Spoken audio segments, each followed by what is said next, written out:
My name is Julian Shaw. I'm 27, and for the last 8 months, I've been what polite people call between jobs. The truth is, I got laid off when the old plant in Kalispell shut its night shift. One Friday, the foreman handed me a cardboard box and said, "Nothing personal, kid." I carried out my steel-toe boots, my battered thermos, and the calendar I never got to finish marking. That was it.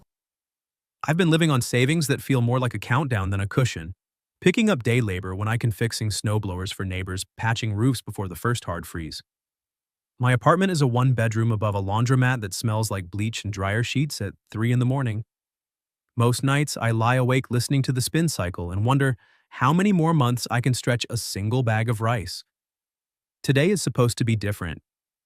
I have an interview at the new components plant off Highway 2, 30 miles east of Columbia Falls. The ad said experienced night shift technician hazard pay full benefits. I printed the email confirmation twice because I was afraid the first copy would vanish. I ironed my only button-down shirt until the creases looked like knife edges. I even shaved though the mirror in the bathroom is cracked and makes me look like I'm missing half a face. I leave the apartment at 4:30 before the sky decides what color it wants to be. My truck is a 2004 Ford F-150 with 190,000 miles and a heater that only works if you sweet-talk it. I coax it onto the highway doing 45 wipers, slapping wet snow off the windshield in uneven arcs. The forecast said flurries. The forecast lied. By the time I pass the mile marker for Hungry Horse Reservoir, the world has gone white. Not the pretty postcard white, more like someone poured paint thinner over the landscape and shook it. The center line disappears, the guardrails vanish. All that's left is the tunnel my headlights punch through the storm and the low growl of tires fighting for traction. I'm doing 30 now, knuckles white on the wheel when I see the flicker. Hazard lights orange and urgent strobing through the curtain of snow. A dark shape sits sideways across both lanes, an SUV nose buried in the ditch tail lights, glowing like embers. Steam hisses from under the hood. No other cars, no plow, just the storm and whatever happened here. I ease onto the shoulder gravel, crunching under my tires. The emergency brake groans as I set it. I grab the flashlight from the glove box, the one with the cracked lens, and step out. Wind slams into me like a linebacker. Snow fills my collar in seconds. I pull my hood tight and trudge forward, boots sinking to the ankle. The SUV is a Lexus RX, black paint dulled by frost.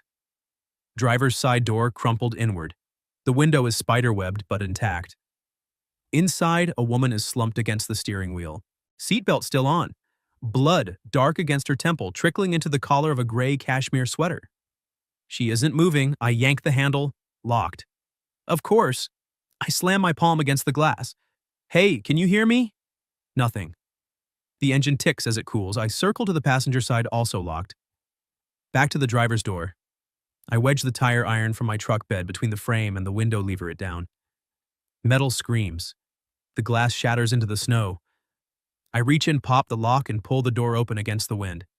The interior light flickers on. She's breathing shallow, fast. Her left hand is pinned between the wheel and the crushed door panel. I smell gasoline, faint but sharp.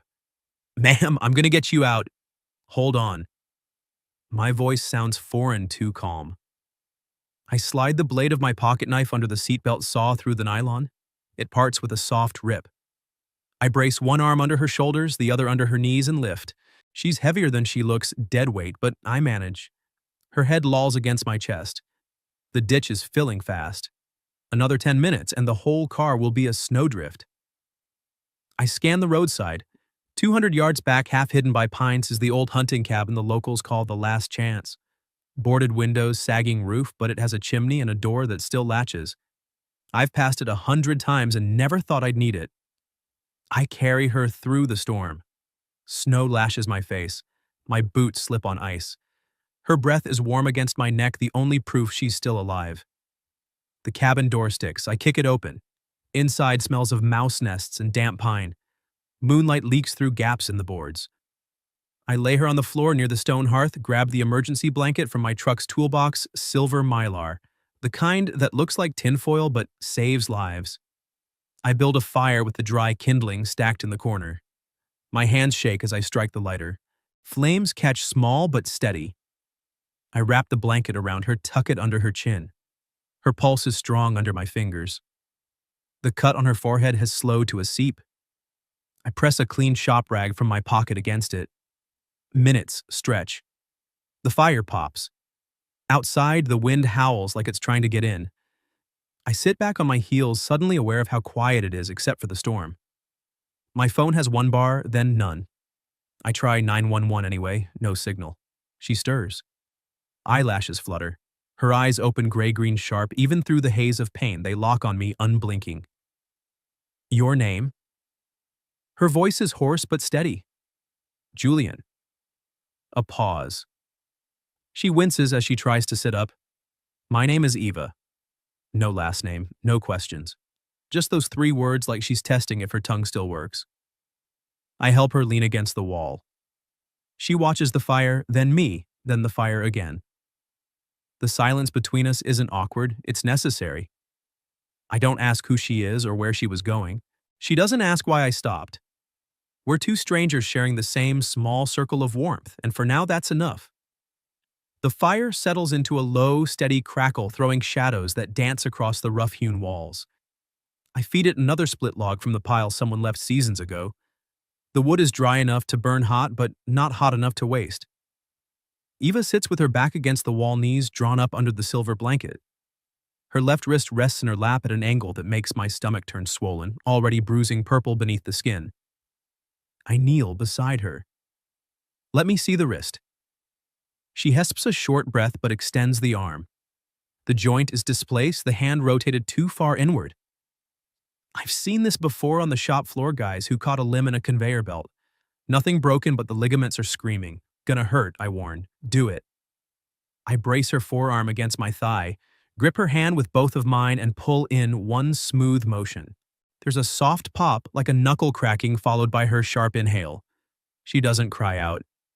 The hand settles back into a natural line. I fashion a splint from 2 straight kindling sticks and the roll of gauze in my first aid kit, wrapping it snug but not tight. There. Keep it elevated when you can. She flexes her fingers, experimentally winces, then nods. You've done this before. Shop accidents. We patch each other up until the medic shows. I sit back on my heels. You're lucky it wasn't the steering column. Lucky, she repeats, tasting the word like it's foreign. Her gaze drifts to the shattered window of the cabin where snow still sifts through the gaps. I was doing 80 when the deer ran out. Thought I could swerve. A humorless laugh. Physics disagreed. I checked the cut on her forehead, shallow, the bleeding stopped. I clean it with an alcohol wipe. She flinches but doesn't pull away. The rag I used earlier is stiff with frozen blood. I toss it into the fire, it hisses and curls black. She watches the flames consume it. My phone's dead. Wallet's in the glove box, probably under 3 feet of snow by now. She pats the pockets of her coat empty. I don't even have a driver's license to prove I exist. You exist, I say. That's proof enough for tonight. She studies me, then really looks as if cataloging details for a report she'll never file. You always this calm when you pull strangers out of wrecks first time for the stranger part. I poke the fire with a stick. Usually it's just a busted hydraulic line. Silence stretches filled by the wind's low moan. I pull 2 protein bars from my coat pocket, peanut butter slightly squashed, and offer her one. She takes it with her good hand, unwraps it, carefully bites. Chews slow. I was heading back from Missoula, she says between bites. Client meeting ran late. Thought I could outrun the storm. She glances at the splint. Guess the storm had other plans. Highway 2 doesn't forgive mistakes, I say, but it gives second chances if you're still breathing. She finishes the bar, folds the wrapper into a neat square, tucks it into her pocket like evidence. You interview in Columbia Falls, night shift technician, starts at 7. I check my watch, cracked face still ticking. 5:43, I'm already late. She raises an eyebrow. You stopped anyway, couldn't not. I shrug, my mom raised me better than that. Another silence. The fire pops, sending a spark onto the stone hearth. I stamp it out with my boot. Eva shifts, pulling the blanket tighter. I hate feeling helpless, she says, voice low. I run safety protocols for a living. I'm supposed to be the one who prevents this kind of thing. Tonight, you're off the clock. I add another log. Sometimes the system fails. Doesn't mean you do. She looks at me sharply as if I've read a line from a manual she wrote. Then her shoulders loosen a fraction. You always this philosophical at 5 in the morning, only when I'm hypothermic and running on adrenaline. A faint smile ghosts across her lips, the first I've seen. It's gone as quickly as it came, but it leaves something warmer than the fire in the small space between us. I stand, stretch cramped legs. I've got a thermos of coffee in the truck. Black, no sugar. You want some? She nods. I step outside into the teeth of the storm. The wind has eased, but snow still falls in heavy, deliberate flakes. My truck sits 20 yards away, half buried. I dig through the toolbox behind the seat, find the dented Stanley thermos, unscrew the lid. Steam rises, carrying the scent of burnt diner coffee. I pour half into the cap, trudge back. Eva takes it with both hands, careful of the splint. She sips, grimaces, sips again. Tastes like motor oil, close. It's from the shop break room. We brew it strong enough to strip paint. She hands the cap back. Our fingers brush hers, cold mine warm from the fire. Neither of us flinches. I settle across from her, back against the opposite wall. The cabin is maybe 12 by 12. The fire is the only light. Shadows play over her face, softening the sharp angles I noticed earlier. She looks younger than I first thought, mid-30s maybe. There's a thin scar along her jawline, pale against her skin. I wonder where it came from, but don't ask. You said you run safety protocols, I say. What kind? Industrial systems. Pressure vessels, automated lines, fail-safes. She flexes her splinted wrist, testing. I spend my days making sure machines don't kill people. I spend my nights making sure they don't kill themselves. I nod toward the fire. Tonight the machine's lost. She huffs a laugh. Touché. The conversation ebbs. We listen to the storm. I check the woodpile enough for a few more hours if we're careful. Dawn is still a long way off. Eva's eyes drift shut. Her breathing evens out. I think she's asleep until she murmurs, Julian. Yeah, thank you. For not leaving me out there. I poke the firewatch, sparks rise. Anybody would have. No, she cuts in soft, but firm. They wouldn't. I don't argue. The wind howls agreement through the cracks in the walls. I pull my coat tighter, settle in for the long watch. The fire settles into steady coals. Outside, the storm keeps its counsel. Inside, two strangers share the same small circle of light, waiting for morning to decide what happens next. The fire had burned down to a nest of glowing coals when I woke. My neck ached from leaning against the wall, and the cold had crept under my coat while I dozed. Ava was still asleep, head tilted to the side, the silver blanket pulled up to her chin. Her breathing was slow and even. The swelling in her wrist had gone down a little. The bruise was darker, but the joint looked less angry. I eased to my feet, joints popping. The cabin was bitter. Frost feathered the inside of the window boards. I fed the coals, 2 small logs blew gently until flames licked up again. The light painted Eva's face in soft orange. She stirred but didn't wake. Outside, the storm had spent itself. The wind was gone. The world was muffled under a thick, white quilt. I cracked the door. Snow had drifted against it knee-high. The sky was the color of tarnished steel, but the clouds were thinning. Dawn, or what passed for it, in December. I stepped into the drift boots, crunching. My truck was a low mound 20 yards away, only the roof and antenna visible. The Lexus was completely buried, just a vague hump marked where it had slid off the road. No tire tracks, no plow marks. Highway 2 was a blank page. I scanned the tree line. 100 yards east, the main road curved. If the plows were running, they'd come from Columbia Falls first. I needed a signal. I dug through the snow to my truck bed, found the red shop jacket I used for flagging breakdowns, and tied it to a broken branch. I jammed the branch upright in the drift beside the cabin door, bright against the white visible from the highway if anyone looked. Back inside, Ava was awake. She sat with her back to the wall, blanket around her shoulders, good hand cradling the splinted one. Morning, I said. Is it her voice was gravelly from sleep and cold? Close enough. I checked the fire, added another log. Plows should hit the main road soon. I put up a flag. She nodded, then winced as she shifted. Head feels like it's stuffed with wet cotton. Concussion light. You'll live. I poured the last of the coffee into the thermos cap, handed it over. Drink. It's terrible, but it's warm. She took it, sipped, made the same face as before. You weren't kidding about the paint stripper. Shop tradition. She handed the cap back. Our fingers brushed again, warmer this time. She noticed. I pretended not to. I checked my phone. Still no bars. I stepped outside, held it high. One bar flickered, then died. I tried 911 anyway. Nothing. Eva appeared in the doorway, blanket draped like a cape. Anything goes signal. I pocketed the phone. We wait. She looked past me at the buried highway. How long? Hour? Maybe 2. They'll clear the main route first. She nodded, then swayed. I caught her elbow. Easy. Sit, I'm fine. But she let me guide her back to the hearth. She sank down, pulled the blanket tight. I owe you more than a hot beverage. You don't owe me anything. She gave me a look, half stubborn, half grateful. We'll argue about that later. The fire settled into a steady burn. I found a dented tin cup in the corner, filled it with snow, set it on the hearth to melt. Water for later. Eva watched me work. You always this prepared, she asked. Montana rule, hope for the best pack for the apocalypse. She smiled, small reel. Smart rule. We sat in silence. The cabin creaked as the temperature shifted. Outside, the snow began to gleam with the first pale light of true dawn. An hour crawled by. The tin cup steamed. I poured the melted snow into my empty water bottle, handed it to her.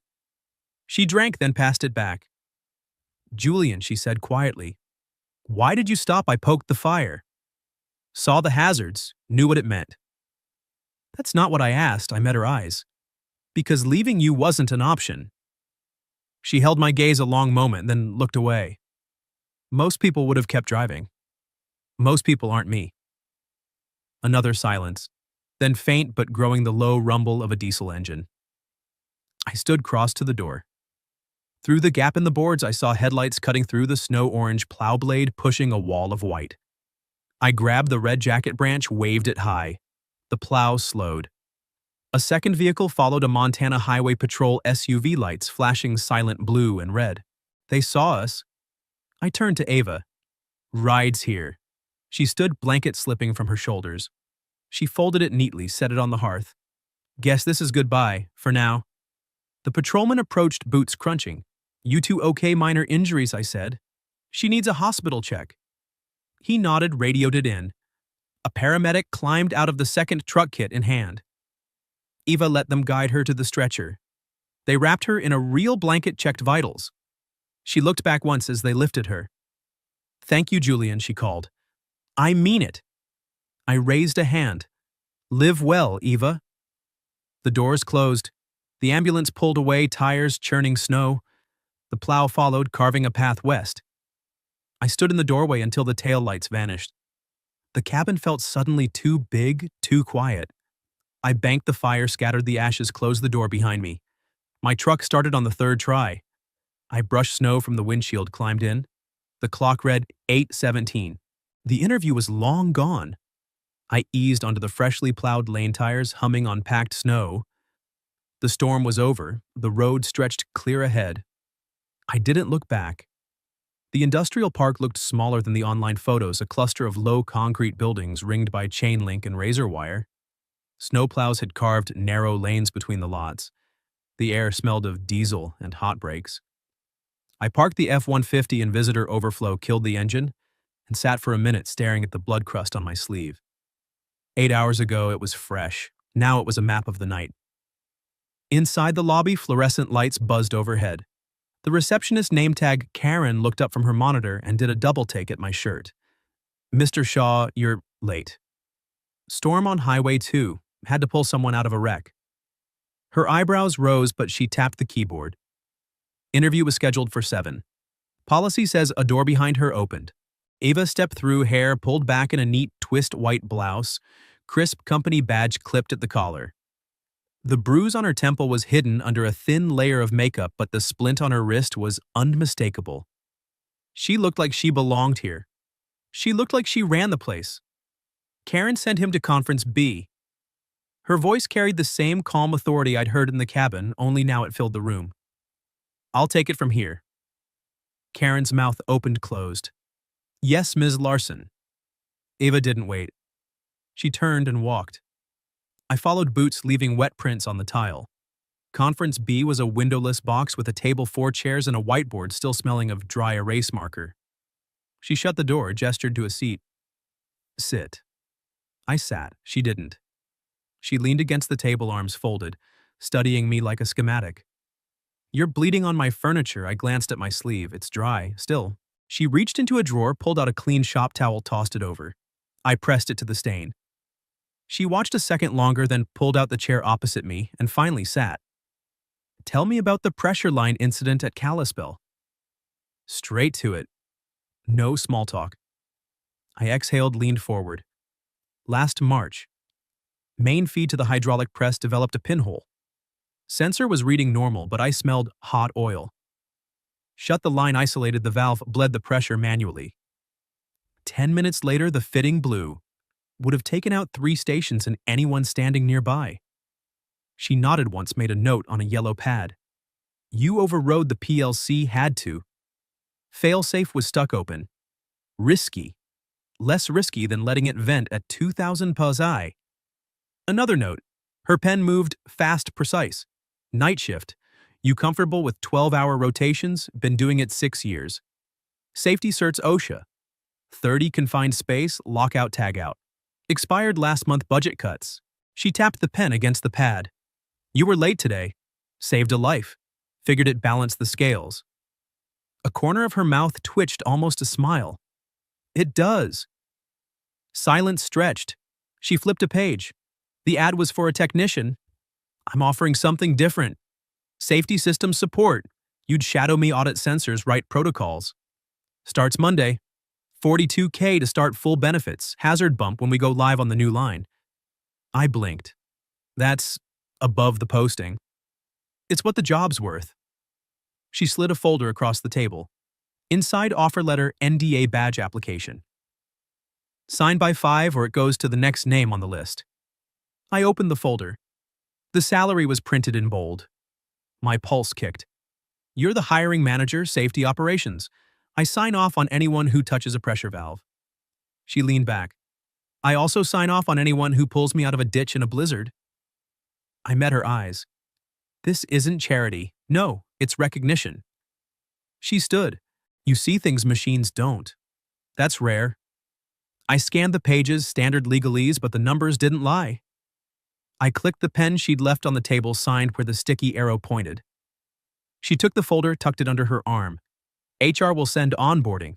Be here at 6 a.m., Monday. Steel toes, no open wounds. Got it. She started for the door, paused. And, Julian, yeah. The blood on your sleeve, wash it out before Monday. We have standards. This time, the smile was real. Small, but there. She left.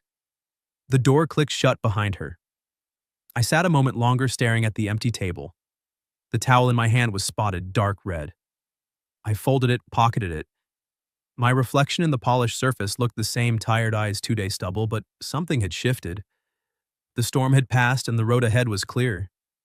I walked out past Karen, who was on the phone, and didn't look up. Outside, the plows had widened the lanes. The sky was the color of steel, but the clouds were breaking. I climbed into the truck, started the engine, and for the first time in 8 months, I knew exactly where I was going. Monday came in like a cold slap. I showed up at 5:47 a.m., steel toes, polished shirt, clean, the bloodstain gone. Eva met me at the security gate, badge already clipped to my collar. She didn't smile, just nodded once and led me through the plant. The place was bigger inside than it looked, rows of CNC machines overhead, cranes, the low hum of compressors. She walked fast. I kept pace. First week is orientation, she said, without breaking stride. You'll shadow me on every audit. Ask questions, take notes. If you see something off, speak. Got it. She stopped at a control panel the size of a refrigerator. This is the heart of line 3. Pressure sensors, flow meters, emergency cutoffs. 1 bad reading and we lose a shift. 2 and we lose people. I studied the screen green waveform steady, redundancy triple, but sensors lie, people don't. She handed me a tablet loaded with schematics. We spent the morning crawling catwalks, checking valves, tracing conduits. She quizzed me on failsafes. I answered without hesitation. By lunch, I'd rewritten 2 alarm thresholds she'd flagged as marginal. She didn't praise, just nodded and moved to the next station. Weeks blurred. I learned her rhythm, decisive, data-driven, but she listened when I pointed out a blind spot in the lockout procedure. She started leaving her office door open when I passed. Sometimes we ate in the break room sandwiches from the vending machine black coffee that still tasted like motor oil. Conversation stayed technical, but the silences grew comfortable. Then came the night everything almost ended. It was a Thursday second shift changeover. I was calibrating a new pressure transducer on line 3 when the readout spiked 2,800 psi and climbing. The PLC should have tripped at 2,200. It didn't. Alarm stayed dark. I hit the emergency stop, killed the pumps. The line shuddered to silence. Eva was in the control room reviewing logs. I radioed her. Larson line 3's blind, sensors lying, shut it down now. She didn't ask why. All stations evacuate zone 4. Julian's call. 20 workers filed out, grumbling but moving. 3 minutes later, the transducer blew metal fragments embedded in the safety cage where a tech had been standing seconds earlier. No injuries. The plant manager wanted a full report by morning. Eva found me in the garage afterward, wiping hydraulic fluid from my hands. She carried a single sheet of paper. Official offer, she said. Safety Systems Supervisor. Direct report to me. $55K full oversight on line 3 upgrades. I looked up. Because I caught the spike, because you saw it before the machine did. She set the paper on the workbench. And because I trust your gut more than any sensor on the floor. I glanced at the page, my name in bold, her signature already there. You planned this. I planned to keep the plant running. You made it possible. She paused. Sign it or don't, your call. I signed. That evening the sky was clear, stars sharp against the black. I stepped outside for air and found her on the loading dock wearing the same red jacket I'd used as a flag in the blizzard. She leaned against the railing, breath fogging. Cold out here, I said. Clears the head. She didn't turn. I used to think systems were the only thing I could count on. Numbers don't lie. People do. I stood beside her. The plant lights glowed behind us, red and amber against the snow. People also show up, I said, even when the numbers say run. She looked at me then. No walls, just Eva, tired, steady reel. I never thanked you properly, she said. For the cabin, for the flag, for tonight. You just did. A long quiet, the kind that doesn't need filling. She pushed off the railing. Storm's coming again next week. Forecast says worse, I nodded. I'll be here. I know. She walked back inside. I stayed a minute longer watching the lights reflect off the snow. The stranger from the ditch was gone. In her place stood someone I'd trust with my life and who somewhere along the line had started trusting me with hers. The road ahead was still uncertain. But for the first time, I wasn't driving it alone.